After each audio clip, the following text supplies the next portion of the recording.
এটি হচ্ছে ঐতিহ্যবাহী শিক্ষা প্রতিষ্ঠান জুবাইদা ফিরোজা সরকারি প্রাথমিক বিদ্যালয়। এটি সকাল টাইমের দৃশ্য। এখনও 9টা বাজতে 10 মিনিট বাকি আছে। বাচ্চারা পুরোপুরি আসেনি, কয়েকজন আসতে শুরু করেছে। ইতিমধ্যেই শিক্ষার্থীদের পদচারণায় বিদ্যালয় মুখরিত হবে। বাচ্চারা খেলাধুলা করছে। তো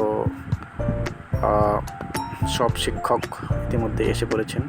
অল্প কিছুক্ষণের মধ্যে ক্লাস শুরু হবে। প্রথম শ্রেণীর বাংলা ক্লাস হচ্ছে, আপনারা দেখতে পাচ্ছেন। আজকে ভালোই উপস্থিতি, মোটামুটি 40 জনের মতন হবে। মোট শিক্ষার্থী হচ্ছে 43 জন। তো বাচ্চারা মোটামুটি নিয়মিত স্কুলে আসে এবং আগ্রহ ভরেই তারা পড়াশোনা করে। এখন দেখতে পাচ্ছেন একজন ছাত্র এখানে এসে মধু কীভাবে বানান করতে হয় সেটা ওনাদেরকে লিখে দেখাচ্ছে।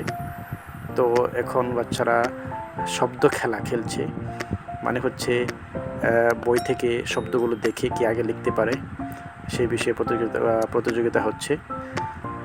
এখন একদিকে ছেলে একদিকে মেয়ে অংশগ্রহণ করেছে। দেখা যাক কে আগে এটা শেষ করতে পারে। আমার মনে হয় মেয়েটা একটু বেশি অ্যাক্টিভ, সে মনে হয় ফার্স্ট হয়েওছেও তাই। এদিকেও হচ্ছে তাড়াতাড়ি লেখার প্রতিযোগিতা, কে আগে তাড়াতাড়ি লিখতে পারে সুন্দর করে। এইখানেও মেয়েরা প্রথম হয়েছে। যা হোক, এখন মেয়েরা পাশাপাশি ছেলেরাও এখানে শব্দ খুঁজে বের করছে বই থেকে, কে আগে শব্দ খুঁজে বের করতে, সেই খেলা হচ্ছে। তো খেলা শেষে তাদেরকে পুরস্কার দেওয়া হবে।